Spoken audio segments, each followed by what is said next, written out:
네, 반갑습니다. 일단 차트를 보게 되면, 여기서 내려온 차트. 일단 얘가 임펄스도 아니고, 뭔지 모르죠. 올라가는 거는 어쨌든 조정스럽게 올라갔다. 얘도 조정스럽게 내려온 것 같고.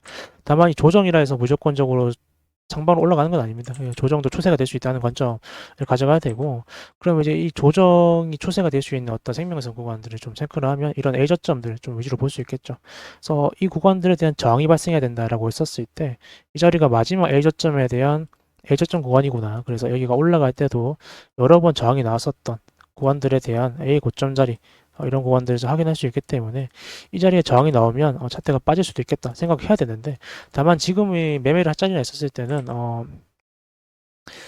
그렇게 생각하진 않습니다. 너무 작은 파동이기도 하고 타겟팅 했었을 때 빠져주면 롱을 받아볼까 생각하고 있는데, 왜냐면 이 올라가는 게 파동이 세기면 일단 지금 얘가 지지하고 있는 자리를 체크했었을 때 일단 오늘 382 구간 이쁘게 지진이 만들어졌죠. 여기 구간 보게 되면 거래량 터지지 않는 거 볼 수 있습니다. 저점을 갱신해도 안 터진다는 건 누가 안 판다 라는 생각이 들고, 이런 구간 이렇게 바닥이 만들어지고 나서 올렸을 때 이렇게 롱 타겟팅 자리 만들어지니까 이런 것도 확인할 수 있을 것이고, 382 구간은 이제 심리적인 굉장히 중요한 구간이죠. 그래서 만약에 이게 추세 A면 그 다음 B가 안 들어올 C가 됐었을 때 382 구간 이탈하게 되는데, 다만 올라가는 게 3개이기 때문에 전체적인 3-3으로 올라가는 플랫을 생각할 수가 있습니다. 그렇기 때문에 236 구간 아래 구간 236 구간을 보게 되면 여기에 충분히 생명선이 존재하는 자리다. 그럼 이제 전체적으로 여기서 1차 되돌림이 발생하고 여기가 2차 되돌림이 될 수 있는 자리. 전체적으로 ABC가 만들어지면 이런 C1, C2, C3로 빠졌을 때 이런 구간에 대한 거래량이 발생하는 것 좀 확인해야겠죠.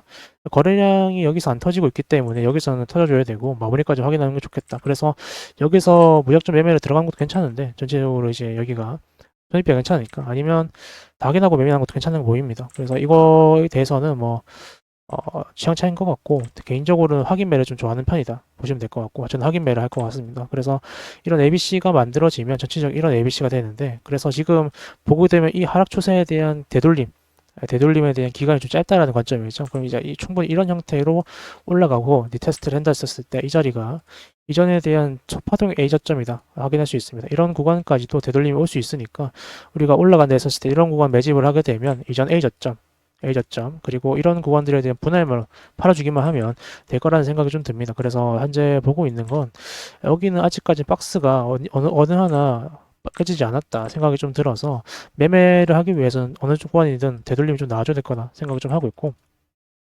우리가 확인해야 될 건 일단 여기도 조정스럽고 여기도 조정스러운데, 이거기 때문에 이전 차트처럼 명확한 추세가 있는 자리랑 좀 다릅니다. 다르기 때문에 이 이런 생명선 위주로 좀 잘 봐야 되는 구간들인 것 같고, 이 구간은 좀 이탈해줬을 때 이 바닥 구간이 최고 생명선이다, 이 자리만 지킨다고 하면은 전체적으로 한 번은 렉업할 수 있겠다 생각을 하기 때문에 이 정도 차트 보면 될 것 같습니다. 그래서 여기서의 무빙에서도 체크를 하나 안 했던 게 있죠. 여기 이런 어떤 추세가 있습니다.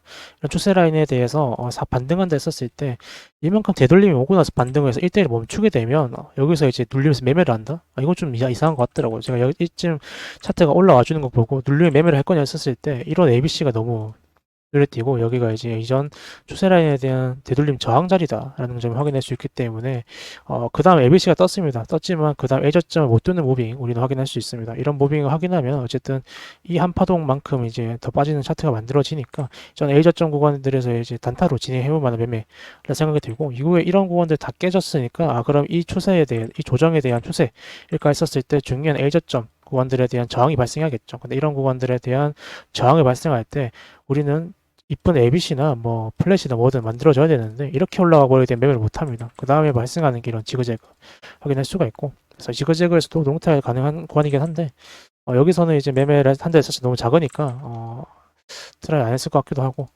그런 구간인 것 같습니다. 그래서 매매 이런 구간들에 대해서 매매가 어느 한 구간을 정하게 놓고 하긴 힘들지만, 그냥 단순하게 올라가는 추세, 이거 추세라고 넣어놓고 그냥 이 추세에 대한 382 구간은 심리적인 매물대 구간이니까 이 구간에서 내려가는 게 조정스럽다 하면 롱트라이 해보고, 그럼 그 다음에 올라간다 했었을 때 이런 A 고점 이런 구간들에서 분할을 팔아주기만 하면 된다 정도로 생각하면 될 것 같습니다. 자, 오늘 이 정도 정리하겠습니다. 감사합니다.